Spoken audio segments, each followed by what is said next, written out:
আল্লামা সাঈদীরে যখন কোর্টে তোলা হলো, প্রসিকিউটর যারা ছিলেন, বিচারপতি যারা ছিলেন, তারা বললেন, হুজুর দেখতি তো ফেরেশতা ফেরেশতা মনে হয়, আপনি তো 1 লক্ষ মা বোনের ইজ্জত নষ্ট করেছেন।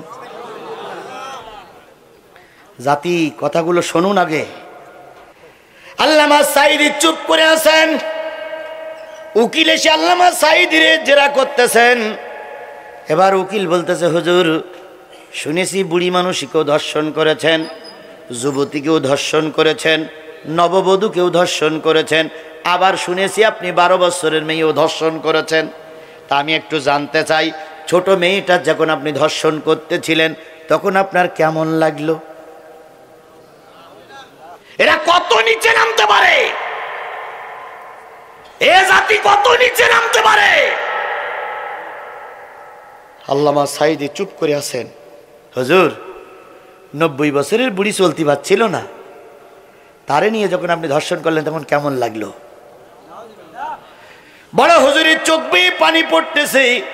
বড় হুজুর কোরআন খানা বুকের পরে করে নিয়ে বলতেছে, ও বিচারপতি, তুমি একজন বিচারপতি, জেনে নিও তোমার উপরে, মাথার উপরে আর একজন কিন্তু বিচারপতি আছে। আজকে তুমি আমাকে অপমান করতেছো, আল্লাহ এগুলো সব শুনে রাখতেছে। ও আমার ফরিদপুরের মানুষেরা কথা বলুন তো, আল্লামা সাঈদীর সে কথাটা কবুল হয়েছিল না হয়নি? জোরে বলেন, হয়েছিল না হয়নি? বিচারপতি কালামানিক যখন বিচার করতেছিলেন তখন ওখানেও কালামানিক সাহেব ছিলেন। কালামানিক হেসে হেসে রায় দিলেন, এই দোষে আপনাকে ফাঁসিতে ঝুলে মারার জন্য আমি আদেশ দিলাম। বাকি কয়েকজন বিচারপতি ফাঁসিতে ঝুলানো আদেশ দেন নাই। কালামানিক অট্টহাসিতে ফাঁসির রায় দিয়ে দিল। বড় হুজুরের চোখ বেয়ে পানি পড়ল। বড় হুজুর জেলখানায় গেল। দেখুন না ভাই, অন্যান্য বিচারপতিদের চাইতে কালামানিকের বিচারটা হয়েছে অন্য রকম। 1 লাথিতে বিসি আউট। কি আউট? BC out. কলার পাতায় শুয়ে আছে জনগণ, ধরি এমন লাথি মেরেছে, বিসি আউট হয়ে গেছে। হাসপাতালে যে অপারেশন করে রক্ত ঝক্ত পরিষ্কার করে এবার বেডশিট দিয়ে ঢেকে রেখেছে। সাংবাদিকরা বলতেছে, স্যার স্যার স্যার বলতে হাসিস কে? হাসি আপনি না বড় হুজুরি ফাঁসি দিতে চাইলেন, তা তো হইল না স্যার। তো বলছে হইল তো না, আর আমি মহাবিপদে। কই কেন? কয় জনগণ এমন মাইন মেরিয়েছে, আমার একটা আউট হয়ে গেছে। তো সাংবাদিকরা বলতে, স্যার ডাইন পাশেরটা না বাম পাশেরটা? তখন কালামানিক বলতে, আমি আমার জেলায় পথ পাই না, তুই কাল ডাইন পাশেরটা না বাম পাশেরটা খোঁজ দিছিস? আজকে শিক্ষা নাও। বাকুম বাকুম করেছিল অনেক, যারা বাকুম বাকুম করেছিল তারা আউট হয়ে গেছে, যারা ধৈর্য ধারণ করেছিল তারাই সমাজে মাথা উঁচু করে আছে। কার বিচার? এই মুসলমান কথা বলেন, কার বিচার? সেই আল্লাহ এখন আছে বলে মনে হয়? ভয় পেও না, ভয় পেও না, আধারে ভয় পেও না, আধারে ভয় পেও না, আলো আছে আড়ালে, জালিমেরা পালিয়ে যাবে তুমি উঠে দাঁড়ালে। হেফাজতের আলেমদেরকে লাইট নিবাই দিয়ে মেরে দিল। কথা বলেন ঠিক না বে ঠিক? রক্তগুলো মিশানোর জন্য গরম পানি দিয়ে তাদেরকে ধ্বংস করে দিল। আজকে হেফাজতের সেক্রেটারি না, হেফাজতের সেক্রেটারি সম্ভবত মামুনুল হক, উনি কোর্টে মামলা করেছেন শেখ হাসিনা সহ। কতজনের নামে যেন মামলা করেছেন? 40 জন না 45 জনের নামে। শেখ হাসিনা সহ 40 জন না 44 জনের বিরুদ্ধে আজকে মামুনুল হক মামলা করেছেন। তার প্রধান আসামি হলো শেখ হাসিনা, মরহুম শেখ হাসিনা রহমাতুল্লাহ আলাই। পলাতক শেখ হাসিনা রহমাতুল্লাহ আলাই। ভাই শেখ হাসিনার পিছনে রহমাতুল্লাহ আলাই ওরাই লিখেছিল, ওরাই লিখেছিল, ওরাই লিখেছিল। হযরত শেখ হাসিনা রহমাতুল্লাহ আলাই। কত নিচে নামতে পারে মানুষ? রাদিয়াল্লাহু তাআলা আনহুর পরে যত আউলিয়া উলিয়াগণ মারা গেছেন তাদের পিছনে লেখা হতো কি? রহমাতুল্লাহ আলাইহি। আর বাংলাদেশ নয়, নবী করিম সাল্লাল্লাহু আলাইহি সাল্লাম থেকে শুরু করে বড় বড় আলেমদের প্রথমে হযরত লেখা হতো, আর সেই হযরত আর সেই রহমাতুল্লাহ আলাইহি ওই শেখ হাসিনার পিছনে লিখেছে। কত পাম্প পট্টি দিতে পারে, কত পাম পট্টি দিতে পারে, কত পাম পট্টি দিতে পারে। ওরা যে নির্যাতন করেছে, ওই নির্যাতন যদি আমরা চালাতাম তাহলে প্রত্যেকের জিহ্বা টেনে কুকুরি দিয়ে খাওয়ানো লাগতো। এখনো দোকানদারি ঠিক মতনই করে যাচ্ছ, এখনো ব্যবসা প্রতিষ্ঠান ঠিক মতনই দোকান খুলে রেখেছ, এখনো চাকরিতে ঠিক মতন জয়েন যাচ্ছ। মা চলে গেছে, বাদ বাকুম করিও না, কাল্লা আলাদা করে ফেলবে জনগণ। একবার ক্ষমা করে দেওয়া হয়েছে বলে বারে বারে ক্ষমা করে দেওয়া হবে না। আল্লাহ হয় বোঝার তৌফিক না দেন নাই, ওর মা যেভাবে গেছে ওরাও সেইভাবে চলে যাক। আমার ভাইয়েরা, নবীজি বললেন, ওমর বললেন চলো। এই মুরব্বি মুরব্বি মুরব্বি মুরব্বি,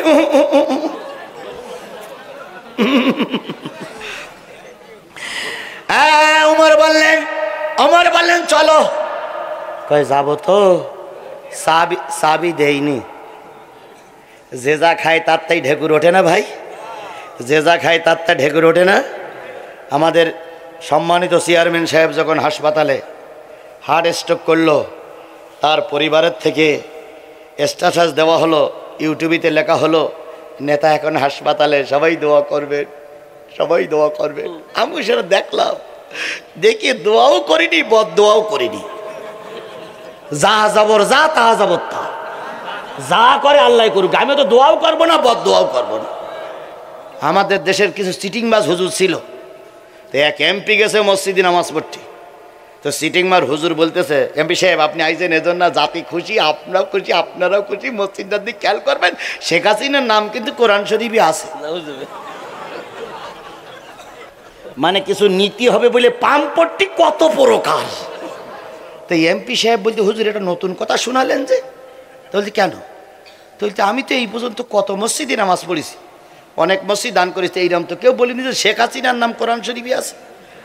তা আপনি একটু আয়াতটা পড়েন দিন। কাছে হ্যাঁ পড়তেছি, আপনি খেয়াল করেন, নামাজ হয়ে যাক।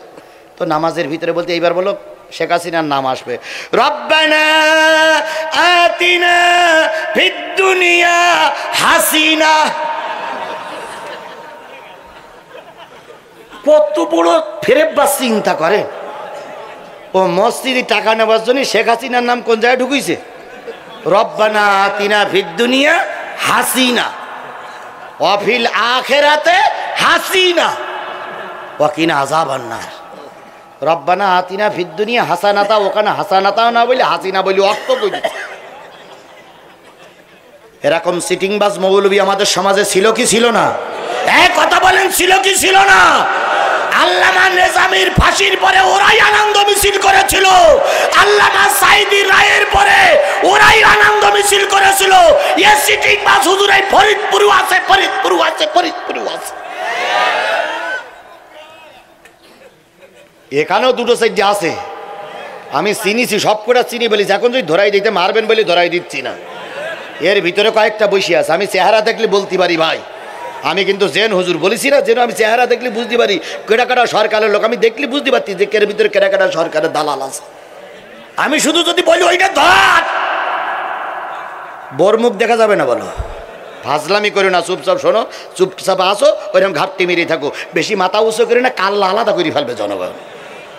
আমার গালের ভিতরে যে জিব্বাটা আছে, এই জিব্বাটার চাইতে গরুর জিব্বা বড় না ছোট? নিশ্চয়ই গরু কথা বলতে পারে না। আগেই তো বললেন জিব্বা আছে তাই কথা বলি, তাহলে গরুর জিব্বা আছে, গরু কি কথা বলতে পারে? ডেমরার মুসলমানেরা বলুন তো, গরুর জিব্বা চাইতে মসজিদ জিব্বা, মহিষ কি কথা বলতে পারে? মসজিদ জিব্বা চাইতে হাতির জিব্বা, হাতি কি কথা বলতে পারে? তাহলে মানুষ কেন কথা বলে? প্রশ্ন দরকার, প্রশ্ন আসে না, আসে না? প্রশ্ন না করি আল্লাহর কাছে, আল্লাহ তুমি বলে দাও, গরুর জিব্বা আছে, মানুষের জিব্বা আছে, গরুর জিব্বা আছে, মানুষের জিব্বা আছে, মহিষের জিব্বা আছে, মানুষের জিব্বা আছে, মহিষ কেন কথা বলতে পারে না, মানুষ কেন কথা বলে? বিজ্ঞান রিসার্চ করতে যে একটা অ্যান্সার পেয়ে গেল, বড় জিব্বার পাশে মানুষের একটা ছোট্ট জিব্বা আছে। আছে আপনার বড় জিব্বার পাশে একটা ছোট জিব্বা আছে, দেখেছেন? কোনোদিন দেখেছেন? না দেখে থাকলে আজকে রাত্রি ঘুমানোর আগে হা করে দেখে নেবেন যে বড় জিব্বার পাশে ছোট জিব্বা আছে কিনা। তাহলে ছোট জিহ্বা সকলের আছে না নাই? এই ছোট জিহ্বাটা কথা তৈরি করে, আর বড় জিহ্বাটা কথা কি করে দেয়? বাইর করে দেয়। এই ছোট জিহ্বাটা যার নাই তিনি কথা বলতে পারে না। 3.5 হাত বডির ভিতরে কোটি কোটি টাকার সম্পদ আল্লাহ দিলেন, সব বাদ দিলাম, ছোট্ট একটা জিহ্বার শুকরিয়া আদায় যদি করতে শুরু করি, বছরের পর বছর চলে যাবে, একটা ছোট জিহ্বার শুকরিয়া আদায় করে শেষ করা যাবে না। এখান থেকে সপ্তাহখান আগে এক বক্তা মাহফিল ওয়াজ করতে করতে হঠাৎ করে জবান বন্ধ হয়ে গেছে। যারা ইউটিউব চালায় তারা সবাই দেখেছে, হঠাৎ করে কি হয়ে গেছে? জবান বন্ধ হয়ে গেছে, আর মোটে কথা বাইর হচ্ছে না। উনি স্টেজে বসে ছেলেদের বলতে পানি পানি খেলো, চা খেলো, কথা আর উঠল না। শেষ পর্যন্ত জনগণের কাছে 2 হাত তুলে বলতেছে, উনি চলে গেলেন। স্পষ্ট ভাষী সুললিত কণ্ঠের একজন বক্তা কথা বলতে বলতে জবান বন্ধ হয়ে গেল। ও মুসলমান, তোমার আমার এরকম কথা বলতে বলতে জবান বন্ধ আল্লাহ করে দিতে পারে না? পারে না? স্পষ্ট করে বলুন তো, আল্লাহ পারে কি পারে না? তাহলে যে আল্লাহ বড় জিহ্বার পাশে ছোট জিহ্বা দিলেন, সেই আল্লাহর শুকরিয়া দরকার আছে না নাই? তাহলে সকলে মিলে বলছি আলহামদুলিল্লাহ। প্রশংসা করি আমি আল্লাহ তাআলার, বিশ্বজাহান সৃষ্টি হলো কুদরতে যাহার, জ্ঞান বিজ্ঞান শিল্প কলা আবিষ্কারক যত, খোদার মহিমা তারা গাইছে অবিরত। মাটির মানুষ চন্দ্রে গেল কুদরতে যাহার, প্রশংসা করি আমি আল্লাহ তাআলার। ডিমগুলো সব একই রকম, পার্থক্য নাই মোটে, সাদা কালো বাচ্চাগুলো কেমন করে ফোটে। কি কথা বলেন? কথা বলেন। ডিমগুলো সব একই রকম, পার্থক্য নাই মোটে, সাদা কালো বাচ্চাগুলো কেমন করে ফোটে। আমরা সবাই বাস করি একই পৃথিবীর অঙ্গে, হাতের লেখা মুখের চেহারা মেলে না কারোর সঙ্গে, আর মেলে না গলার আওয়াজ বুড়ি আঙুলির টিপ। আল্লাহ তাআলা আছেন একজন, প্রমাণ হইল ঠিক। সেই আল্লাহর আবারও শুকরিয়া আলহামদুলিল্লাহ। সর্বকালের সর্বশ্রেষ্ঠ মহামানব যিনি এসেছিলেন এই পৃথিবীতে মানুষের কল্যাণের জন্য। কিসের জন্য এসেছিলেন? তিনি কি কল্যাণ চাইছেন না কল্লা চাইছেন? হ্যাঁ মুসলমান, কথা বলেন। তিনি কি কল্যাণ কামনা করতেন না কল্যাণ কামনা করতেন? একমাত্র নবী মুহাম্মদ রাসূলুল্লাহ সাল্লাল্লাহু আলাইহি সাল্লাম ছাড়া পৃথিবীতে আর যত রাজনৈতিক নেতা এসেছে, সব নেতারা মানুষের কল্যাণ কামনা করেছে, আর একমাত্র আমার নবী মানুষের কল্যাণ কামনা করেছে। কি কায়দায় কয়, ভাতে মারবো পানিতে মারবো, তাই বলে না? ক্ষমতার চেয়ারে বসেই বলে ভাতে মারবো পানিতে মারবো, চুপুইয়ে চুপুইয়ে মারবো। অথচ ওই লোকটাও জানে না কপালে ভাত আছে কিনা। বিরিয়ানি রান্না করে বাতাস দিচ্ছে, আর পুলিশদেরকে বলতেছে আজকের খাওয়াটা জব্বর খাওয়া। হঠাৎ করে ওয়াকারুজ্জামান জি বলতেছে, ম্যাডাম ওরা তো শাহবাগ পর্যন্ত এসে হাজির। ম্যাডাম বলতে চালাও গুলি। পুলিশ ডিপার্টমেন্টের হেড বলছে, ম্যাডাম গুলি আর চালাই কোনো কাজ হবে না, আপনি তাড়াতাড়ি বিমানে ওঠেন, নতুবা আপনারা কিন্তু টুকরা টুকরা করে ফেলবে। ম্যাডাম তখন বলছে আমার বিরিয়ানি, আমার বিরিয়ানি। পুলিশের হেড বলতেছে বিরিয়ানি আর কপালে নেই। কথা কি বাড়াই বললাম? তাহলে বিরিয়ানি কপালে আছে কিনা কে জানে? সুতরাং অহংকার করুন, আল্লাহ কোনদিন অহংকার মেনে নেয় না, সহ্য করে না। বিনা ভোটে পাশ করে নেতা হয়ে পড়েছে ফুলের মালা। মঞ্চে দাঁড়িয়ে কি বক্তৃতা, ভাইরা আমার, বোনেরা আমার, আপনারা বিপুল ভোটে আমাকে নির্বাচিত করেছেন, এই জন্য আপনাদের কাছে আমি কৃতজ্ঞ। ওরে বাবা, নিচের থেকে 8-10 জন এসে ফুলের মালা পরায় গায়ে, নেতা এক কান পাইছি, ভাই আব্দুল কাদের দুল্লাহ ভাইয়ের চরিত্র ফুলের মতন পবিত্র। দুলা ভাই তখন মঞ্চে দাঁড়িয়ে কয়, এবারের মতন সুষ্ঠু নির্বাচন বাংলাদেশে আর কখনো হয়নি। এদের কথা শুনিয়ে কুকুরও ফ্যাক করে হেসে ওঠে, কিরে কেউ ভোট দেয়নি, ও এত সুন্দর নির্বাচন কোন জায়গায় পেল? পরের দিন পত্রিকায় লেখা হলো, সুষ্ঠু হয়েছে নির্বাচন, ভোট দিয়েছে প্রশাসন, তাকিয়ে তাকিয়ে দেখেছে জনগণ। আজকে বিনা ভোটার নেতা ক্ষমতার দাপটে ফুলের মালা পরলে, আল্লাহরে ভুলে গেলে, রসুলকে ভুলে গেলে, মসজিদ ভুলে গেলে, মাদ্রাসা ভুলে গেলে, ধর্ম ভুলে গেলে, তাফসীর মাহফিলের হুজুরদের অপমান করলে, আল্লামা সাঈদীর বিরুদ্ধে বিষাদগার করে এখন ক্ষমতার মসনদে টিকে আছো। আজকে পরেছো ফুলের মালা, অল্প দিনের ভিতরে তোমার গলায় উঠবে জুতোর মালা।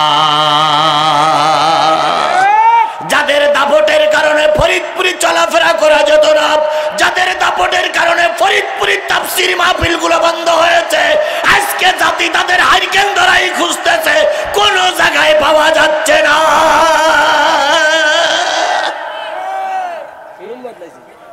কথা ঠিক না বে ঠিক? কথা ঠিক না বে ঠিক? এই জন্য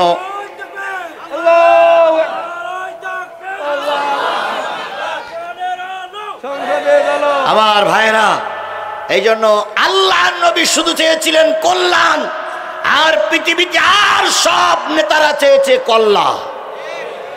আমরা যারা মুসলিম তারা জাতির কি চাই? এই মুসলমান স্পষ্ট করে বাঘের বাচ্চার মতন বলতে হবে, মুসলিমেরা জাতির কি চায়? কল্যাণ চায়, কল্যাণ চায় না।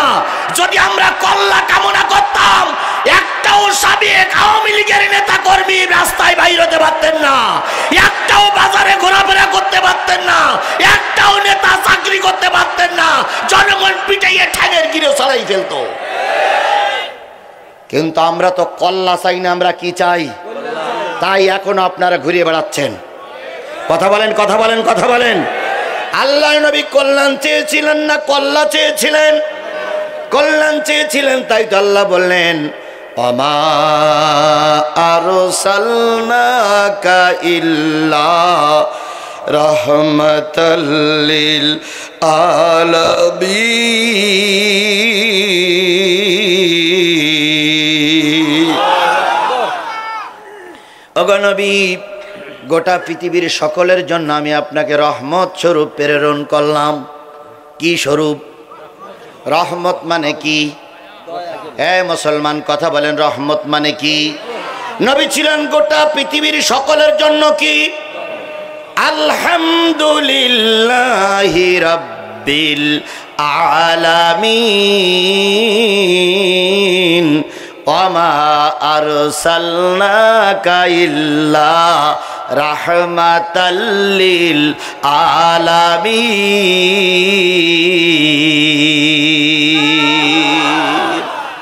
দুটোই কি কোরআনের আয়াত? দুটোই কোরআনের আয়াত। আলহামদুলিল্লাহি রাব্বিল আলামিন, সমস্ত প্রশংসা যিনি গোটা কুল কায়নাতের রব, গোটা বিশ্বের যিনি রব, তিনি হত্যার প্রশংসা আলহামদুলিল্লাহ।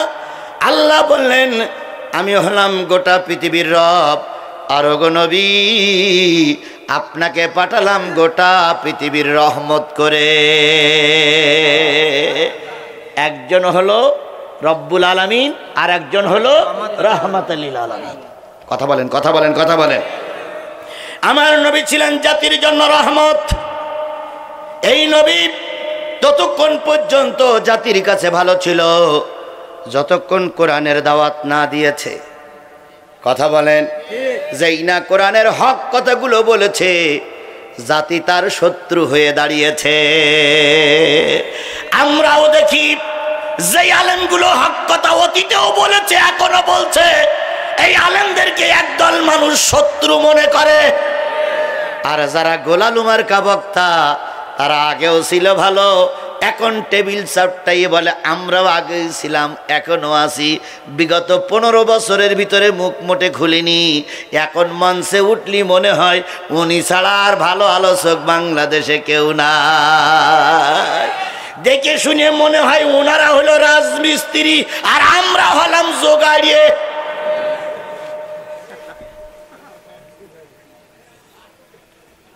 কি কথা বলে? তাই চলতেছে না? তাই চলতেছে না? আমার ভাইরা, যে জিনিসটা বুঝাতে চাচ্ছিলাম সেটা হলো নবী ছিলেন রহমত। আল্লাহর নবী একা একা ছিলেন, তবুও তিনি সঠিক পথে ছিলেন। তোমার এখন বহু লোকের দরকার নাই, তুমি যদি একা একা সঠিক পথে চলো, নবীকে যে আল্লাহ রহমত করেছে সে আল্লাহ এখনো বিদায় হয়ে যায়নি। তুমি হকের পক্ষে থাকবা, এটা তোমার দায়িত্ব, আর তোমাকে সাহায্য করা আল্লাহর দায়িত্ব। ওয়ালা তাহিনু ওয়ালা তাহজানু ওয়া আনতুমুল আ'লাউনা ইন কুনতুম মুমিনিন। এই আয়াতটা কি কোরআন শরীফতে উঠাই দেওয়া হয়েছে? জোরে বলেন, উঠাই দেওয়া হয়েছে। তাহলে আল্লাহ বলেছেন তোমাদের কোনো চিন্তা নেই, তোমাদের কোনো দুশ্চিন্তা করার দরকার নেই, আমি আল্লাহ তোমাদের বিজয় দেব যদি তোমরা কি হতে পারো। তাহলে আমাদের মুমিন হওয়া দরকার। কি হওয়া দরকার? জোরে বলেন, কি হওয়া দরকার? মুমিন হতে পারলে আল্লাহর রহমত আসবেই। বিগত আলেমদেরকে যে কষ্ট করে ফাঁসিতে ঝুলানো হয়েছে, আজকের যারা লম্বা লম্বা কথা আমরা বলি, ওই কষ্ট তো দূরের কথা, যদি 1 বছরের জেল ডেকে দিত তাহলে আজকে যারা বাকবাকুম করতেছে এরা মনে হয় গত শেখ হাসিনা সরকারের কাছে পায়ে ধরে বলতে আমি আর করবো না, আমারে মাফ করে দাও। অতীতের আলেমেরা ফাঁসির কাছে ঝুলেছে, অতীতের আলেমেরা বছরের পর বছর জেল খেটেছে, কিন্তু অন্যায়ের কাছে মাথা নত করেনি। তুমি তার থেকে শিক্ষা নাও, ওই পথে চলো, আজও কালও আল্লাহ বিজয় দেবেই দেবেই দেবে। বিজয়ের চাবিকাঠি জনগণের হাতে নয়, বিজয়ের চাবিকাঠি জনগণের হাতে নয়। আমলিগ বিএনপি জামাত যৌথভাবে নির্বাচন করে ক্ষমতায় যাবে, এর আশাবাদ দাও। যদি আল্লাহ ক্ষমতা কপালে না লিখে রাখে, গোটা দেশের মানুষ সাহায্য করলেও ক্ষমতায় যেতে পারবেন না, পারবেন না, পারবেন না। ক্ষমতার চাবিকাঠি কার হাতে? সেই আল্লাহ কি বুড়ো হয়ে গেছে? সেই আল্লাহ কি দুর্বল হয়ে গেছে? সেই আল্লাহ কি পাকিস্তানে সফর করেছে? তাহলে এত ভয় পাও কেন? আল্লাহর পথে থাকো, কেউ না থাকলে আল্লাহ তোমাকে সাহায্য করবে। আমার ভাইয়েরা, নবী রাহমাতুল লিল আলামিন একটু সামনে এগিয়ে যান। আল্লাহ নবী সাল্লাল্লাহু আলাইহি সাল্লাম একা, আবু জেহেলরা তখন ক্ষমতায়। গোটা মক্কা নগরী আবু জেহেলদের হাতের মুঠোর ভিতরে, ওরা যেটাই করে সেটাই আইন, ওরা যেটাই বলে সেটাই আইন। বিগত 15 বছর ওই জিনিসটা আমরাই লক্ষ্য করেছি, ওনারা যেটাই বলেছে সেটাই আইন। যদি বলে 5 যদি বলে 6, জনগণ বলিছে ওইটাই ঠিক। আর যদি বলিছে 6 জায়গায় 5, জনগণ বলিছে ওটাই ঠিক। ওই সঙ্গে একদল টুপিওয়ালারাও তাই বলেছে। কিছু কিছু লোক বলতে ওটা যে 5 কয় না, প্রধানমন্ত্রী বলিছে 6, ওটা 6 হওয়াই লাগবে। আবার কিছু কিছু লোক বলিছে ওটা যে 6, কিছু কিছু টুপিওয়ালারা বলিছে না, প্রধানমন্ত্রী বলিছে 5, ওইটাই মেনে নেওয়া লাগবে, নতুবা চাকরি থাকবে না। কথা কি বাড়াই বললাম না ঠিক বললাম? ও আমার জাতি, কথা ঠিক না ঠিক? সুতরাং দালালি দালালি দালালি যদি করতে হয়, আল্লাহ এবং রসুলের দালালি করতে হবে। আল্লাহ নবী একা, আবু জেহেল বাহিনী ক্ষমতায়, এমত অবস্থায় মদিনার থেকে একজন লোক আসলেন উট বিক্রি করার জন্য। কি বিক্রি করার জন্য আসছে? তো মক্কার কাবা ঘরে চত্বরে এসে বলতেছে, ভাই উট কিনবেন নাই? উট উট উট উট উট উট বিক্রি হবে, উট উট উট। তো একজনের সামনে ভেবে ভাই উট কিনবেন, অল্প টাকায় দেবো। কত? কয় 100। একটা উটির দাম 100। তো বলতেছে, আমি যদি কিনি আর নেতা যদি শোনে যে সস্তা দামে উট কিনেছি, তাহলে আমার তো এমপি যাবেই, আর আমার তো শেষ। তা তোমার ভাই কারো কাছে বিক্রি করতে হবে না, ওই আমাদের বড় নেতার কাছে বিক্রি করো। তো বলতে তোমাকে বড় নেতার নাম কি? আবুল হাকাম, যারে আমরা কি বলি আবু জেহেল। এখন উনি যেই বলতেছে মুরব্বী সবাই আপনাকে বলেছে উটটা কেনার জন্য। মুরব্বী বলতে কত দাম? কয় 100 রিয়াল। তা আবু জেহেল বলতে ঠিক আছে দাও, বেশি দাম না, আচ্ছা দাও।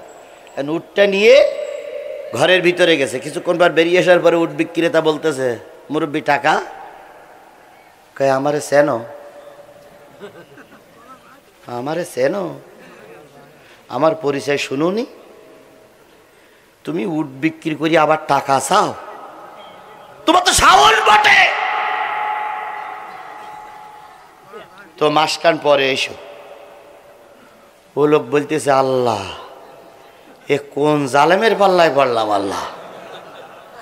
আচ্ছা, ওরকম লোক বোধহয় আমাদের বাংলাদেশে ছিল না? ওরকম লোক বোধহয় আমাদের বাংলাদেশে ছিল না? কত লোকের জমি ফাঁকি দিয়েছে, কত লোকের দোকান লুট করেছে, কত লোকের ব্যবসা প্রতিষ্ঠান আক্রমণ করেছে, কত জায়গায় সাদা ধরেছে, কত মায়ের ইজ্জত নষ্ট করেছে, কত লোকের মিথ্যা মামলা দিয়েছে, কত লোককে রাস্তায় গুলি করে মেরেছে। এরাম সন্ত্রাসী, এরাম যোগী আবু জেহেলের রক্তে জন্মের উত্তরসূরি কি আবার বাংলাদেশে ছিল? তাহলে আবু জেহেলের গালাগালি দিয়ে লাভ? আবু জেহেল তো আমাদের গ্রামগঞ্জেও ছিল। আবু জেহেলের হাত থেকে আল্লাহ আমাদের হেফাজত করিস, আল্লাহুম্মা আমিন। তো লোকটা চিন্তা করলে 1 মাস পরে যখন আসতে বলতেছে যাই, 1 মাস পরে আবার আসবো। ঠিক 1 মাস পরে ও লোক এসে বলতেছে নেতা টাকা? কয় আরো 1 মাস পরে এসো। এই করতে করতে 6 মাস গেছে। তো ও লোকের উটির দাম কত? 6 মাসে আরো 300 টাকা খরচ হয়ে গেছে। তখন ও লোক প্রতিজ্ঞা করিয়েছে যে আজকে টাকা হয় দেবে, আর নাই আর চাবো না। তো এসে বলতেছে মুরব্বী আজকে টাকা কি আপনি দেবেন? কসে কথা বললি বললো কাল আলাদা করে ফেলবো। তো লোক চিন্তা করলে আজকে একটা বিচার দেয়। এখন যেয়ে দেখে কাবা চত্বরে সব এমপি মন্ত্রীরা বসে বসে আড্ডা দিচ্ছে। তা যেই বলতেছে এই যে ভাইরা, আমি এক মহাবিপদে। কয় কি বিপদ? কয় ওই যে ঘরে থাকে মুরব্বী, ওই মুরব্বীর কাছে একটা উট বিক্রি করেছি 100 টাকা। 6 মাস হাঁটাহাঁটি করতে গিয়ে আরও 300 টাকা খরচ হয়ে গেছে। তা আমার এই টাকাটা একটু উদ্ধার করে দেওয়া যাবে? এমপি মন্ত্রীরা বলতে উনি আমাদের বস, আর আমরা ওনার শাগিরেদ, বসের বিচার আমরা করতে পারবো না। তবে তুমি টেনশন করো না, বিদেশি মানুষ একেবারে ফিরাইয়ে দেব না। আমরা আছি কাবার দক্ষিণ প্রান্তে, উত্তর প্রান্তে যেয়ে দেখে একটা লোক একা একা বসে আছে, তার কোনো খাদেম নাই, ডাইনে বামে পিছনে কোনো লোক নাই, লোকটা বড় একা। কিন্তু আমার সমাজে ওই লোকটা সবচেয়ে সৎ মানুষ। বলুন তো সেই লোকটিকে? মুহাম্মদ রাসূলুল্লাহ সাল্লাল্লাহু আলাইহি ওয়াসাল্লাম। লোকটি ভালো মন্দ কিছু না ভেবে ওই পাশে যেই বলতেছে ভাই মহা বিপদ। আল্লাহ নই বললেন বিপদটাকে এই ঘটনা, 100 টাকার উট 300 টাকা খরচ। এখন একটু টাকাটা উদ্ধার করে দেন। নেশাকাটা কই নেতা? শোনার মাত্রই আল্লাহ নবী লোকটির হাত ধরলেন। আবু জেহেলের বাড়ির সামনে যে নেতারে ডাকতেছে চাচাজি নেতাজি, চাচাজি নেতাজি, চাচাজি নেতাজি। আবু জেহেল কয় কি খবর ভাতিজা? কয় বাইরে আসেন। এদিকে এমপি মন্ত্রী হাততালি দিছে, ঢোল বাটাচ্ছে, বলছে আজকে খেলা হবে, আজকে খেলা হবে, খেলা হবে, আজকে খেলা হবে। তো আবু জেহেল বেরিয়ে আসার পরে বলতেছে উট কিনেছেন? হ্যাঁ। কতদিন হয়েছে? কয় মাস 6 হতে পারে। টাকা দেন না কেন? এ লোক টাকা পাবে? কয় হ্যাঁ পাবে। তা দেন না কেন? তা আবু জেহেল তখন রেগে গিয়ে বলছে এই তুই আবার ওই মোহাম্মদের সঙ্গে নালিশ করতে গেছিস? ভাতিজা চুপ করো, আমি এক্ষুনি টাকা এনে দিচ্ছি। আবু জেহেল ঘরের ভিতরে কেন 100 টাকা এনে লোকটার হাতে দিয়ে বলল ভাই একটু দেরি হয়েছে, কিছু মনে করো না। দেরি হয়েছে তাই 6 মাস, আর যদি দেরি না হইতো হয়তো 6 বছর চলে যেত। একটু দেরি হয়েছে, কিছু মনে করো না। লোকটি টাকা নিয়ে চলে গেল।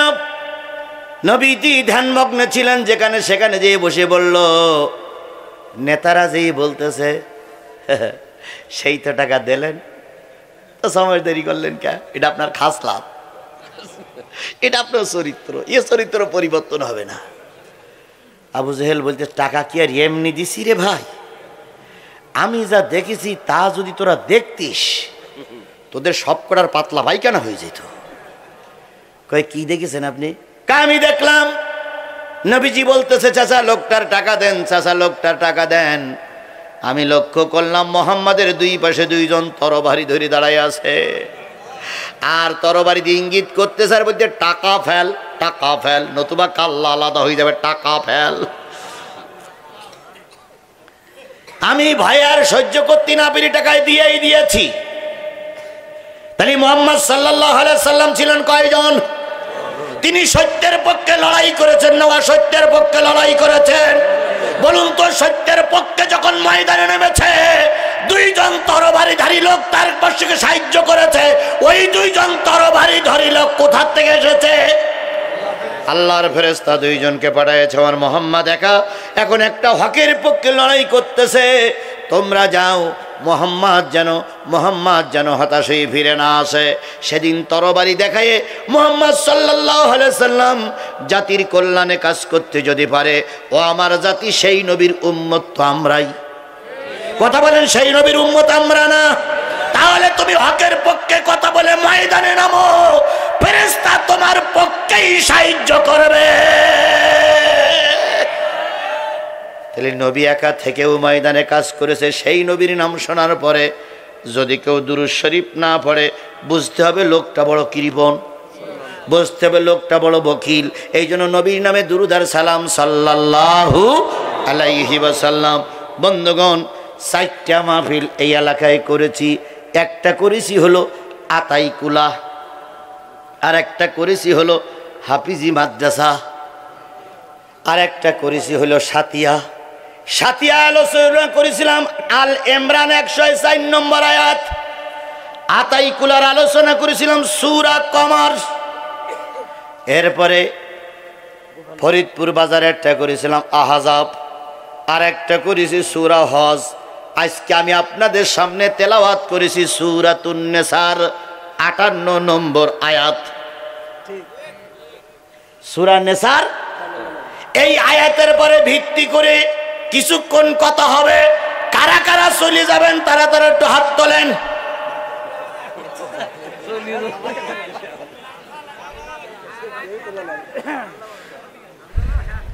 শেষ করে যাবেন, কিন্তু আমাকে নিয়েই যেতে হবে। এবার আমি আপনাদের কাছে হাত দেখতে চাই, কারা কারা থাকতে রাজি আছেন একটু হাত উঁচু করে দেখান। শোনেন ভাই, আমি বলি হাত উঁচু করে রাখেন, হাত উঁচু করে রাখেন। যারা যারা থাকবেন না তারা হাত উঁচু করবেন না। আমি যে হাত উঁচু করার পরে আপনারা বলবেন হুজুর আমি একটু পরে আসতেছি, তা হবে না। 12টা পর্যন্ত থাকাই লাগবে। যদি বলেন হুজুর আমি এতক্ষণ থাকতে পারবো না, তাহলে এক্ষুনি যান আপনি, হাত নামান। এবার থাকলেন আপনি কি? আল্লাহ নবী বলেন আল কুরআনু শাফিআম মুশাফফা ওয়া মাহিল্লু মুসাদ্দিকান মান জালাহু আমামাহু কদ্দাহু ইলাল জান্নাহ ওয়া মান জালাহু খালফাহু সাকাতাহু ইলান নার।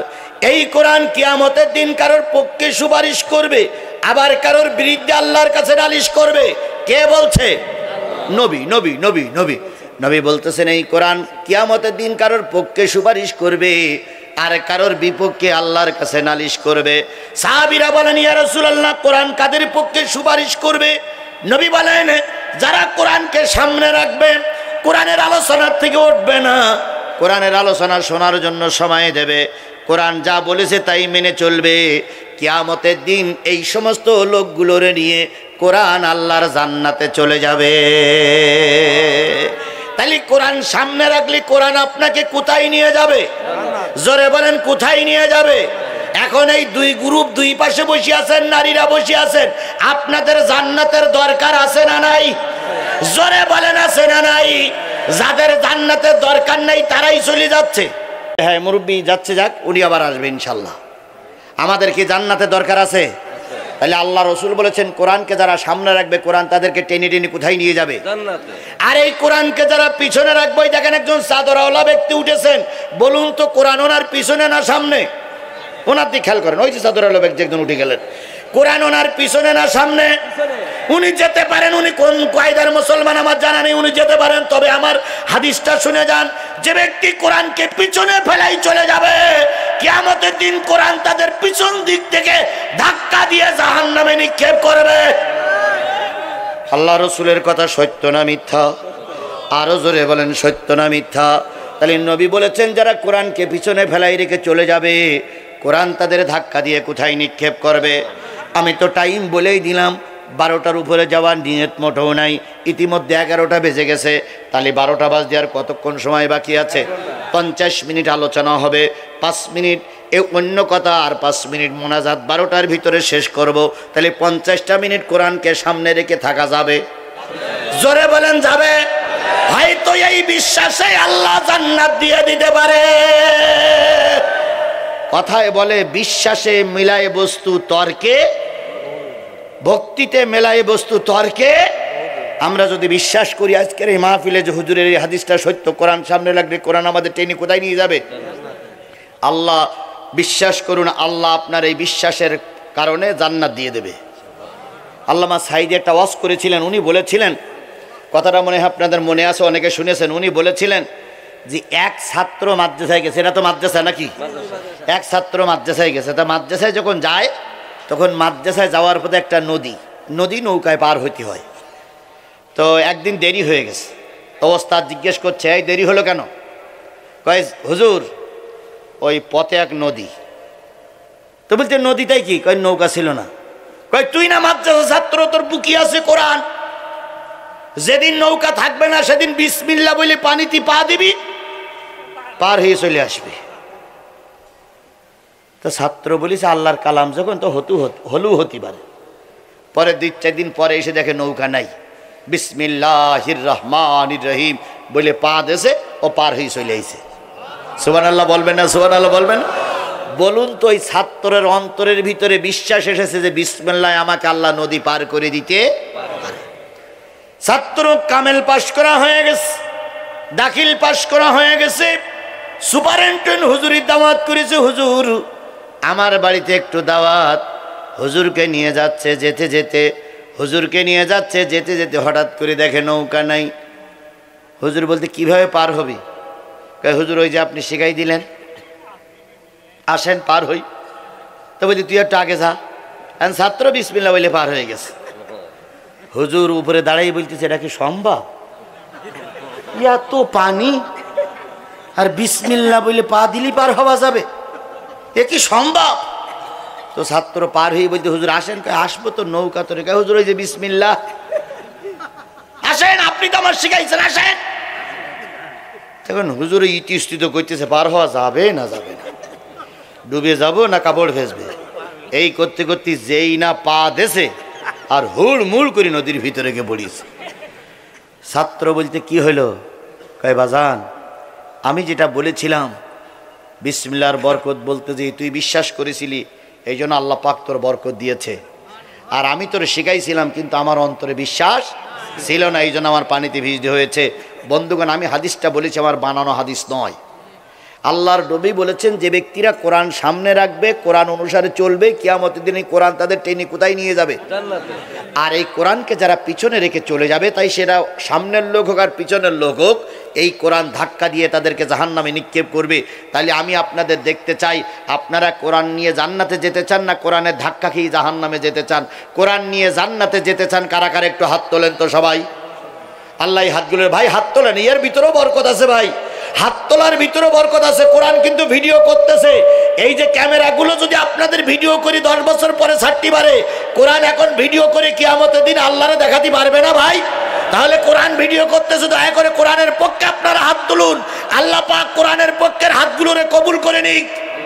আরো জোরে বলেন আমিন। হাত নামান। তাহলে আমি কোন সূরা থেকে আলোচনা করব? কত নম্বর আয়াত? 58 নম্বর আয়াত। আলহামদুলিল্লাহ, আল্লাহ আমাদের শেষ মোনাজাত পর্যন্ত কবুল করুক, সকলে মিলে বলুন আমিন। বন্ধুগণ, ফরিদপুরের এই ডেমরার ওই পাশে সাতিয়ার রোডে যদি একটা মেডিকেল কলেজ হাসপাতাল তৈরি করা হয় তাহলে সেখান থেকে কি বেরিয়ে আসবে? প্রতি বছর 2-1 জন ডাক্তার বেরোবে না ভাই? যদি এখানে একটা ইঞ্জিনিয়ারিং কলেজ তৈরি করা হয় তাহলে প্রতি বছর কি বেরিয়ে আসবে? ইঞ্জিনিয়ার বেরিয়ে আসবে। যদি এখানে একটা কৃষি বিশ্ববিদ্যালয় তৈরি করা হয় একজন কৃষিবিদ বেরিয়ে আসবে। ঠিক তদ্রূপ ডেমরা দাখিল মাদ্রাসা তৈরি করা হয়েছে, এটা নবীর ঘর। প্রতি বছর এখান থেকে জান্নাতি যুবকেরা বেরিয়ে আসে। এরা একদিন দেশের বড় বড় মাওলানা হবে। কথা বলেন ঠিক না বে ঠিক? আল্লামা সাঈদীর বাড়ি গেছেন, কেটে হাত তোলেন তো। আল্লামা সাঈদীর বাড়ি কারা গেছেন? এখানে কেউ যাওয়া লোক নাই। আল্লামা সাঈদীর বাড়িটাই একেবারে নদীর কিনারায়, একেবারে প্রত্যন্ত অঞ্চল। সেখান থেকে যদি একটা বিশ্বনন্দিত আলেম বেরিয়ে আসতে পারে, নিশ্চয়ই ডেমরা মাদ্রাসা থেকে একজন বিশ্বনন্দিত আলেম বেরোতে পারে। নেজামি সাহেবের বাড়ি কোন জায়গায়? একেবারে গ্রাম্য এলাকায়। আমি গেছি সেখানে, একেবারে ওই পাশে মাঠ, মাঠের কিনারায় বাড়ি। কি কথা ঠিক না? মাঠের কিনারায় বাড়ি। যেতে গেলে কত কষ্ট। এখান থেকে বেরিয়ে গেলেন একজন বিশ্ব রাজনীতিবিদ। কথা বলেন, কথা বলেন, কথা বলেন। যারা আওয়ামী লীগ করেন, মুজিবারের বাড়ি কোন জায়গায়? গোপালগঞ্জ না, গোপালগঞ্জে, যেখানে তার বাড়ি একেবারে প্রত্যন্ত অঞ্চল। সেখান থেকে বেরিয়ে আসলেন মুজিবার। কথা বলেন ঠিক না ঠিক? বগুড়ায় জিয়ার বাড়ি গেছেন কেউ কোনোদিন? গাবতলী জিয়ার বাড়িটা প্রত্যন্ত অঞ্চল। সেখান থেকে বেরিয়েছে বড় বড় মহামানব, বড় বড় নেতারা বাহিরে আসছে। ফরিদপুরের ডেমরা মাদ্রাসা থেকে বড় আলেম বাহির হতে পারে, এটা কি আপনাদের বিশ্বাস হয়? এখন এই প্রতিষ্ঠানটা টিকাই রাখলে আলেম তৈরি হবে। এখন টিকাই রাখবেন না ধ্বংস করবেন? টিকাই রাখবেন না ধ্বংস করবেন? এখন টিকাই রাখতে গেলে দুটো কাজ করতে হবে। একটা কাজ হচ্ছে মাদ্রাসার বিরোধিতা করতে হবে, আর এই মাদ্রাসায় কোনো সাহায্য করলে হবে না, তাহলে মাদ্রাসা টিকে থাকবে। মজলুম আমার নামে 20টা মামলা, আমি 5 দিন রিমান্ডে ছিলাম। সুতরাং আমি আপনাদের নিয়ে একটু শেষ মোনাজাত করতে চাই। বাপ মা কি কবরে নাই? আপনজন কি কবরে নাই? আমি বিশ্বাস করে বলতে পারি আজকের মোনাজাত আল্লাহ ফিরাইয়ে দেবেন। আল্লাহ কবুল করুক। হয়ে গেছে, হয়ে গেছে, শেষ করতেছে। বন্ধুগণ, নবীজি মূর্তিগুলো অপসারণ করলেন। এবার কি করলেন? ভিতরে যে বেলাল আযান দিলেন, নবীজি নামাজ আদায় করলেন। নামাজ আদায় করে 2 রাকাত নফল নামাজ মনের খুশি মতন সূরা দিয়ে আদায় করে যখন কাবা ঘরের বাইরে 1 পা ভিতরে 1 পা যখন নবীজি বেরিয়ে আসতেছিলেন, তখন নবীজির হাতে ছিলেন চাবিটা। বাইরে 10,000 সাহাবী খেয়াল করলেন নবীর শরীরটা ঘেমে যাচ্ছে, চোখ দুটো বড় বড় হয়ে যাচ্ছে। এখনই মনে হয় ওহী নাযিল হবে। ওহী নাযিল হলেও তাই, আল্লাহ নবী ওহীর অ্যাকশন কেটে গেল। নবীজি বললেন, চাবিওয়ালা কই? চাবিওয়ালা কই? আবু বকর বলেন, ইয়া রাসূলুল্লাহ, চাবিটা আমার কাছেই দেন। ওমর বললেন, চাবিটা আমার কাছে দেন। আলী বললেন, চাবিটা আমার কাছে দেন। নবীজি বললেন, না, এখনই জিবরিল আমার পর একটা আয়াত নাজিল করে দিয়ে গেছে। সেই আয়াতটা আমাদের তেলাওয়াতের আয়াত। সুবহানাল্লাহ বলেন। সেই আয়াতটা কি? আল্লাহ নবী বলতেছেন, এখনই আল্লাহ আমাকে বললেন, এখনই আল্লাহ আমাকে বললেন, এখনই আল্লাহ আমাকে বললেন। কোথায় গেল সূরা নিসা? এখনই আল্লাহ আমাকে বললেন যে তোমার পরে একটা আয়াত আল্লাহ পাক এখনই নাজিল করে দিয়ে বললেন। আল্লাহ রাব্বুল আলামিন বলতেছেন, 58 নম্বর আয়াত, আল্লাহ 57, ইন্নাল্লাহা ইয়া'মুরুকুম আন তুআদ্দুল আমানাতি ইলা আহলিহা। নিশ্চয় আমি আল্লাহ নবী তোমাকে উপদেশ দিচ্ছি, আমানাত সমূহ তার হকদারের কাছে পৌঁছায়া দাও। আমানাত তার প্রাপকের কাছে পৌঁছায়া দাও। আমানাত তার প্রাপ্তি যে পাবে তার কাছে পৌঁছায় দাও। টাকাটা আইসে মাদ্রাসায়, মাদ্রাসায় পৌঁছায় দাও। তুমি রেখো না, আমানাত প্রাপকের কাছে পৌঁছায় দাও। নবীজি বার বলেন, চাবিওয়ালা কই? কই ইয়া রাসূলুল্লাহ, কোন চাবিওয়ালা? কই এই 8 বছর যে আমার চাবি দেয়নি সেই ওসমান ইবনে তালহা কই? বেলাল বলতেছে, ইয়া রাসূলুল্লাহ, ও তো এখনো কালেমা পড়েনি। নবীজি বললেন, দরকার নেই, তারে খোঁজো। কেউ খুঁজে পায় না। 10,000 লোক মিছিল করতেছে, হই হই রই রই চাবিওয়ালা গেল কই? হই হই রই রই চাবিওয়ালা গেল কই? হই হই রই রই ওসমান ইবনে তালহা গেল কই?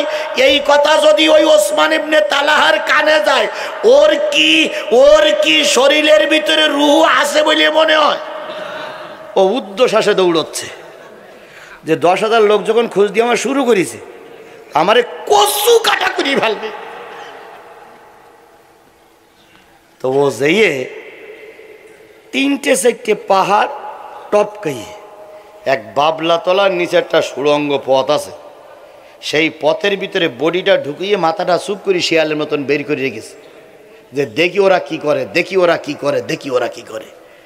আর ওই পাহাড়ের সামনে দিয়ে মুসলমানরা খুঁজে চাবিওয়ালা ভাই কই, যত বলে চাবিওয়ালা ভাই কই তত ভিতরে ঢোকে। লোকজন যে একটু চলে যায় সে আর মাথা বের করে দেখে যে আল্লাহ, আমি যে নেতার পিছনে দল করেছিলাম সে নেতা তো উড়াল দেশে, এখন আমি তো মরেছি। ভালো করে খেয়াল করেন, সুন্দর করে খেয়াল করবেন। এখানে আওয়ামী লীগের ভাইরা আছেন, দয়া করে খেয়াল করুন। আমরা আমাদের ইসলাম আর আপনারা এতদিন কোন ভুলের ভিতরে ছিলেন একটু খেয়াল করুন। আল্লাহ নবী সাল্লাল্লাহু আলাইহি সাল্লাম সাহাবীদেরকে জিজ্ঞেস করলেন পাওয়া গেল কয় না? নবীজি বললেন জিবরিল আমাকে বলে গেছেন, নবী আমাকে বলে গেছেন 4 পাহাড়ের পরে 4 পাহাড়ের পরে একটা বাবলা গাছের গোড়ায় একটা সুড়ঙ্গ পথ, ওই সুড়ঙ্গ পথের ভিতরে ওসমান ইবনে তালাহা লুকায়িত আছে। আলী আর ওমর 2 জন যাও।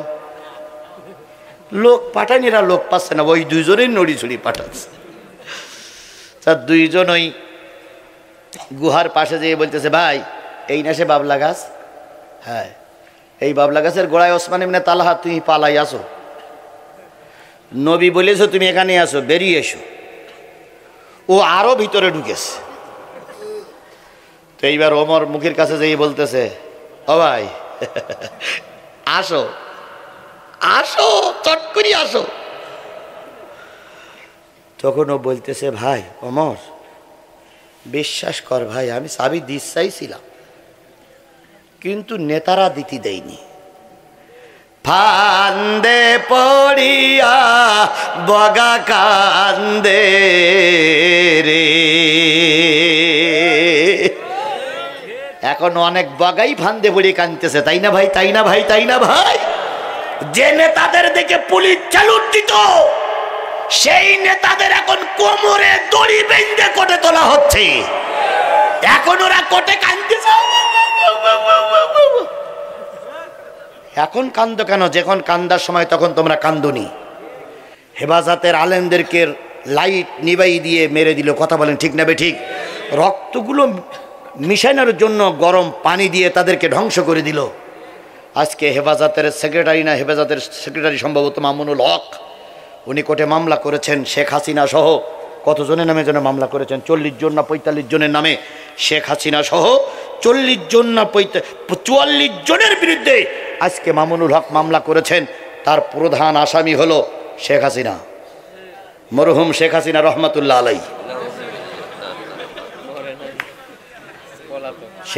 পলাতক শেখ হাসিনা রহমাতুল্লাহ আলাই। ভাই শেখ হাসিনার পিছনে রহমাতুল্লাহ আলাই ওরাই লিখেছিল। হযরত শেখ হাসিনা রহমাতুল্লাহ আলাই। কত নিচে নামতে পারে মানুষ। রাদিয়াল্লাহু তাআলা আনহুর পরে যত আউলিয়াগণ মারা গেছেন তাদের পিছনে লেখা হতো কি? রহমাতুল্লাহ আলাই। আর বাংলাদেশ নয়, নবী করিম সাল্লাল্লাহু আলাইহি সাল্লাম থেকে শুরু করে বড় বড় আলেমদের প্রথমে হযরত লেখা হতো, আর সেই হযরত আর সেই রহমাতুল্লাহ আলাই ওই শেখ হাসিনার পিছনে লিখেছে। কত পাম্পট্টি দিতে পারে, কত পাম্পট্টি দিতে পারে। ওরা যে নির্যাতন করেছে ওই নির্যাতন যদি আমরা চালাতাম তাহলে প্রত্যেকের জিহ্বা টেনে কুকুরি দিয়ে খাওয়ানো লাগতো।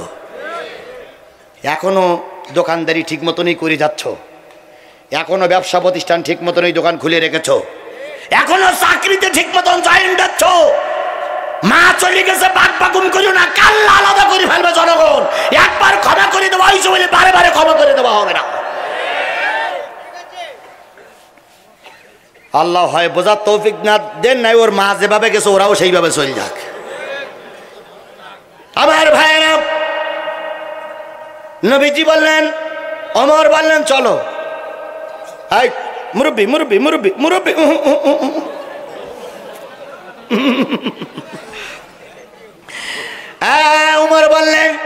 ওমর বললেন চলো। কয় যাবো তো, সাবি দেয়নি। যে যা খায় তার তাই ঢেকুর ওঠে না ভাই, যে যা খায় তার তা ঢেকুর ওঠে না। আমাদের সম্মানিত চেয়ারম্যান সাহেব যখন হাসপাতালে হার্ট স্ট্রোক করলো, তার পরিবারের থেকে স্ট্যাটাস দেওয়া হলো, ইউটিউবেতে লেখা হলো নেতা এখন হাসপাতালে, সবাই দোয়া করবে, সবাই দোয়া করবে। আমি সেটা দেখলাম, দেখি দোয়াও করিনি, বদ দোয়াও করিনি। যা যাবর যা, তা যাবর তা, যা করে আল্লাহ করুক, আমি তো দোয়াও করবো না, বদ দোয়াও করবো না। আমাদের দেশের কিছু চিটিংবাজ হুজুর ছিল, তো এক এমপি গেছে মসজিদে নামাজ পড়তে, তো সিটিংমার হুজুর বলতেছে, এমপি সাহেব আপনি আইছেন এজন্য জাতি খুশি, আপনারাও খুশি, আপনারাও খুশি, মসজিদটার দিকে খেয়াল করবেন, শেখ হাসিনার নাম কিন্তু কোরআন শরীফে আছে। মানে কিছু নীতি হবে বলে পাম্পট্টি কত প্রকার। তো এমপি সাহেব বলতে, হুজুর এটা নতুন কথা শোনালেন যে? তো বলছি কেন? তো বলতে আমি তো এই পর্যন্ত কত মসজিদে নামাজ পড়েছি, অনেক মসজিদ দান করেছি, এইরকম তো কেউ বলিনি যে শেখ হাসিনার নাম কোরআন শরীফে আছে। তা আপনি একটু আয়াতটা পড়েন দিন। হ্যাঁ পড়তেছি, আপনি খেয়াল করেন, নামাজ হয়ে যাক। তো নামাজের ভিতরে বলতে এইবার বলো শেখ হাসিনার নাম আসবে, রব্বানা আতিনা ফিদ দুনিয়া হাসিনা। কত বড় ফেরেববাজ চিন্তা করে। ও মসজিদে টাকা নেওয়ার জন্য শেখ হাসিনার নাম কোন জায়গায় ঢুকিয়েছে? রব্বানা আতিনা ফিদ দুনিয়া হাসিনা ওয়াফিল আখিরাতে হাসিনা ওয়াকিনা আযাবান নার। রব্বানা আতিনা ফিদ দুনিয়া হাসানাতা, ওখানে হাসানাতা না বলে হাসিনা বলি, অর্থ বলি। এরকম সিটিংবাজ মৌলবী আমাদের সমাজে ছিল কি ছিল না? এক কথা বলেন, ছিল কি ছিল না? আল্লামা নিজামীর ফাঁসির পরে ওরাই আনন্দ মিছিল করেছিল, আল্লামা সাঈদীর রায়ের পরে ওরাই আনন্দ মিছিল করেছিল। এ সিটিংবাজ হুজুর এই ফরিদপুরও আছে, ফরিদপুরও আছে, ফরিদপুরও আছে। এখানেও দুটো সাইড আছে, আমি চিনিছি, সব কটা চিনি বলি। এখন যদি ধরাই দিতে মারবেন বলে ধরাই দিচ্ছি না, এর ভিতরে কয়েকটা বসে আছে। আমি চেহারা দেখলে বলতে পারি ভাই, আমি কিন্তু জেন হুজুর বলেছি না, যেন আমি চেহারা দেখলে বুঝতে পারি কেটা কাটা সরকারের লোক। আমি দেখলে বুঝতে পারছি যে এর ভিতরে কেটা কাটা সরকারের দালাল আছে। আমি শুধু যদি বলি ওইটা ধর, বোর মুখ দেখা যাবে না, বলো ফাজলামি করে না, চুপচাপ শোনো, চুপচাপ আসো, ওইরকম ঘাপটি মেরে থাকো, বেশি মাথা উঁচু করে না, কাল্লা আলাদা করে ফেলবে জনগণ। আল্লাহ নবীর কথা ওসমান ইবনে তালহারে বলা হলো। ওসমান ইবনে তালহা বলতেছে, ভাই আমারে নিয়ে যাসতে ভাই, 10,000 মুসলমান। নবী ওমর তখন বলতেছে, 10,000 মুসলমান নবীর মুখের দিক তাকাই আছে, সুবহানাল্লাহ বলেন। নবী যদি একবার ইশারা না করে তোমার কিচ্ছুই হবে না। বাংলাদেশে একটাই দল আছে, যে দলটা উপরের আমিরের আনুগত্য করে চলে। উপরের আমির যা বলে এই দল তাই মেনে নিতে বাধ্য হয়। 64টা জেলার আমির নির্বাচন হয়ে গেছে, আর এক একটা জেলা 2-3 ভাগ থেকে গড়ে মোট মনে হয় 84 না 87 জন জেলা আমির নির্বাচন হয়েছে। 77 জন জেলা আমির নির্বাচিত হয়েছে, থানা আমিরও নির্বাচন হয়েছে। একটা জায়গায়ও জেলা আমির পরিবর্তন হয়েছে তার পক্ষের লোকেরা তার পক্ষে মিছিল বের করেনি। একজন থানা আমির পরিবর্তন হয়ে আর একজন থানা আমির এসেছে। যে থানা আমির আগে ছিল সেই থানা আমির কি কোনো জায়গায় মামলা দিয়েছে যে আমি বিপদের সময় ছিলাম আমি, আর সুখের সময় আমার পরিবর্তন করতেছো? এ দল আমি মানি না। এরকম বাংলাদেশে কোথাও শুনেছেন আপনি? এর নাম আনুগত্য। একটা দল কেবল আনুগত্য করে চলে, নেতা যা বলে তাই শোনে। আল্লাহ রসুলের সাহাবীরা নবীজি যা বলেছেন এরা তাই শুনেছে। এরা অন্যায় ভাবে কারোর উপর হস্তক্ষেপ করেনি। এর নাম ইসলামী দল। এরপরেও যদি না বোঝো, যাবার সময় কিছু লোক বলবে হুজুর তো চেল্লা চেল্লি খুব করলো, তা কি বুঝইল? এরপরও কিছু লোক বসবে না, কথা বলেন ঠিক না বে ঠিক? এত কিছু বলার পরেও যদি না বোঝো, তাহলে তোমার কপালে কসু কসু কসু। বুঝলেতে বুঝলে, না বুঝলে তো কসু। ওমর বলতেছে চলো, যাবো তো, গিলে যদি কাল্লা আলাদা হয়, ওমর বলতেছে ওসমান ইবনে তালহা চলো, নবীর মন মানসিকতা দেখলাম ভালো, সুবহানাল্লাহ। তখন বলতেছে ভাই আমি যাচ্ছি, কিন্তু তোরা দুইজন আমার পাশে একটু থাকিস, গেলিপাত তো কিছু লোক কিল ঘুষি মারবে, তাই এইটা যেন হয় না। নবীজি ওমর বলতেছে মনে হয় হবে না। তারপরে আমি ওমর সামনে আসি, আলী পিছনে আসে, দুইজনকে মাঝখানে নিয়ে আসলাম। আল্লাহ নবীর সামনে যখন ওসমান ইবনে তালহা উপস্থিত, আল্লাহ নবী বলতেছে নাও ওসমান ইবনে তালহা চাবিটা নাও। সুবহানাল্লাহ বলবেন না? সুবহানাল্লাহ কি জোরে বলা যায় না? নাও চাবিটা নাও। ওসমান ইবনে তালহা নিজেই বলতেছি ইয়া রাসূলুল্লাহ, এ চাবির হকদার তো আমি না, এ চাবির হকদার হলো মুসলমানেরা, আমি এখনো কালেমা পড়ে মুসলমান হইনি, এ চাবি আমি নিতে পারি না। নবী বললেন কে মুসলমান আর কে অমুসলিম এটা আল্লাহ দেখে না, আল্লাহ দেখে তুমি মানুষ, আল্লাহ দেখে তোমার অন্তর, আল্লাহ দেখেছে তোমার অন্তর, তোমার অন্তরের ভিতরে কাবার মহব্বত আছে, তোমার অন্তরের ভিতরে চাবির মহব্বত আছে। আমার আল্লাহ বলে দিল চাবিটা যেন তোমার হাতে চলে যায়, এর নাম ইসলাম। এখান থেকে কয়েকদিন আগে দুই নেতার দুইটা সমাবেশ দেখেছি। এক নেতা সমাবেশে যাচ্ছে, কর্মীরা নেতার সঙ্গে মোসাফা করবে বলে হুড়ুহুড়ি করে একটু যেয়ে নেতার গায়ে একটু ধাক্কা লেগেছে, নেতা মেরেছে থাপ্পড়, বড় নেতা মেরেছে থাপ্পড়। লোকটা কাসুমাসু করে কাঁদতে কাঁদতে নেতার সামনে দিয়ে চলে গেল। আর একজন নেতাকে দেখেছি জনসভায় যাচ্ছে, অনেক দূরে একটা লোক কোমরে কানলাটি দিয়ে প্রতিবন্ধী, এক পায়ে এগিয়ে আসতেছে নেতার সামনে, একটু দেখবে, নেতাকে একটু সালাম করবে। নেতা দূর থেকে দেখলো একজন প্রতিবন্ধী হেঁটে আসতেছে, নেতা সবাইকে ফাঁক করে ওই প্রতিবন্ধীর কাছে চলে গেল। প্রতিবন্ধীকে জড়াই ধরে বলতেছে ভাইজান বেশি তাড়াহুড়ো করার দরকার নেই, তুমিও মানুষ আমিও মানুষ, তোমার মর্যাদা আর আমার মর্যাদা আল্লাহর কাছে সবাই সমান, বরং আমার সেই মর্যাদা তোমার বেশি যদি তোমার অন্তরে আল্লাহর ভয় থাকে। দুইজন নেতা আমরা দেখলাম, একজন নেতা থাপ্পড় মারলো আর একজন নেতা বুকে জড়াইয়ে ধরলো। এরপরেও যদি তোমাদের কোন দল করতে হবে যদি না বোঝো, তাহলে জিবরিল এসে বুঝলু বুঝ আসবে বলে আমার মনে হয় না। তবে দুঃখিত, আন্তরিকভাবে দুঃখিত, আমি ওই সমস্ত নেতাদের এখন নাম বলতে পারছি না। কেন বলতে পারছি না? যদি জামাতের নেতার নাম ধরি তাহলে বিএনপি ওরা ফেপিয়ে ফুলিয়ে, আর যদি বিএনপির প্রশংসা করি জামাতের নেতারা আমার এমন ঘুষি মারবে দাঁত মাত ছাড়াই ফেলবে যে আপনি কি বিএনপির পাবলিসিটি করার জন্য আসছেন? এই জন্য আমি কোনো দলের পাবলিসিটি করার জন্য এখানে আসিনি, দলের পাবলিসিটি করিনি। সত্য কথা বলতেছি, কোরআনের হক কথাগুলো, কথা বলেন ঠিক না বেঠিক? কার পক্ষে গেল আর কার বিপক্ষে গেল এতে জিহাদির কিচ্ছু আসে যায় না। আমার ভাইরা, উভয় আমার ভাই, বিএনপি জামাত দুইজনই আমাদের ভাই, কথা বলেন ঠিক না বেঠিক? এখন যদি নিজেদের ভিতরে দ্বন্দ্ব বাঁধে তাহলে দেশের ক্ষতি হবে না লাভ হবে? কোনো দ্বন্দ্ব বাঁধানো যাবে না। বিএনপির ভাইরাও কেন্দ্রের নির্দেশের অপেক্ষায় থাকুন, জামাতের ভাইরাও কেন্দ্রের নির্দেশের অপেক্ষায় থাকুন। কেন্দ্রের থেকে যে সিদ্ধান্ত আসে আমরা সেই সিদ্ধান্তই মেনে চলব। কেন্দ্রের থেকে যদি বিএনপির লোককে সাপোর্ট করার জন্য বলা হয় জামাত মাথা পেতে নেবে। আপনারাও সতর্ক থাকেন, যদি কেন্দ্রের থেকে জামাতের সাপোর্ট করার জন্য আপনাদের পরে ঘাড়ে চাপ আসে আপনারাও সেটা মেনে নেবেন।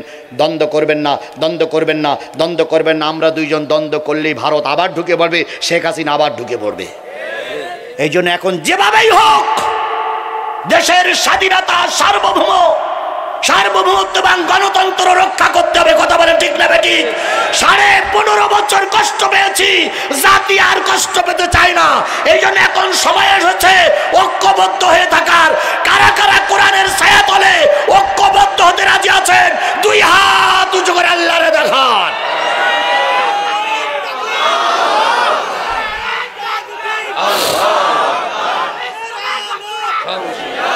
এবার জোরে একটা তাকবীর দিবেন, নারায়ে তাকবীর, লিল্লাহে তাকবীর, আল কোরআনের আলম।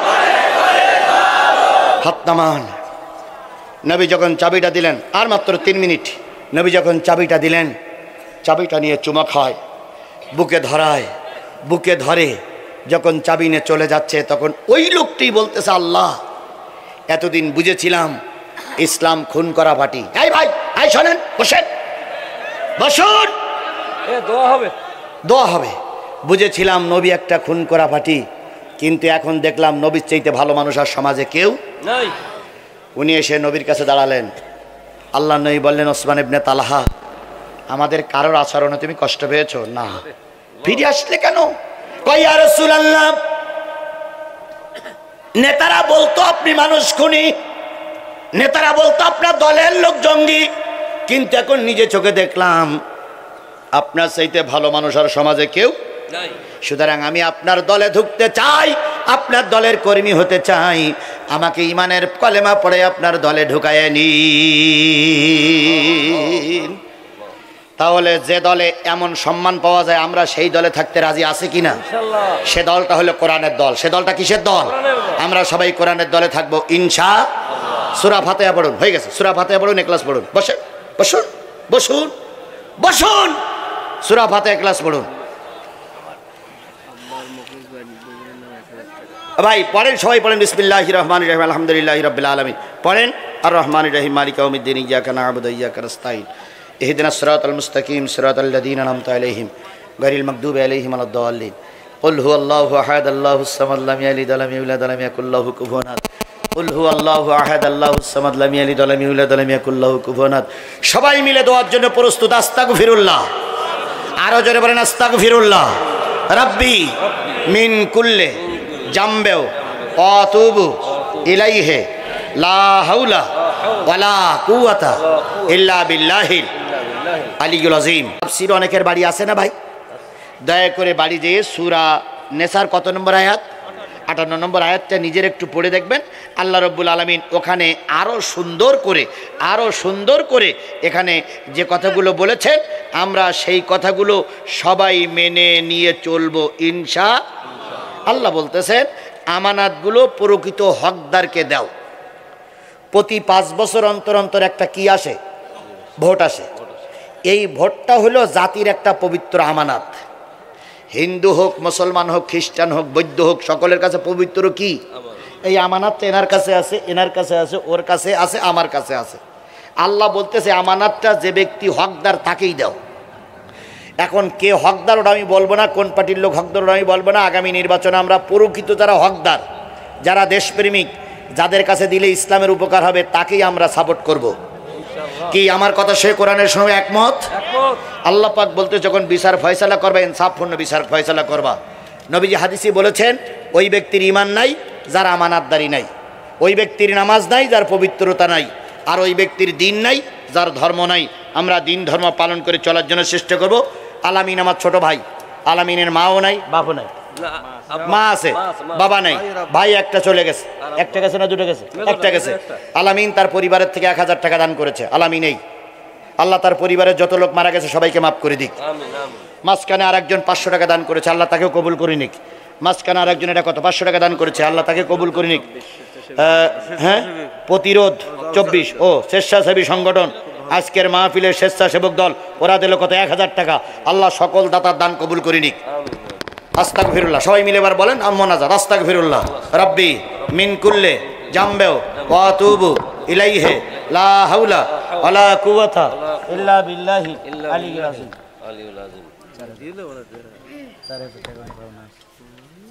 আবার বলে কেমন রাইয়ে দাও ভাই, টাকা দেন ভাই। আর কারো কোনো কথা আছে? আল্লাহুম্মা আমিন।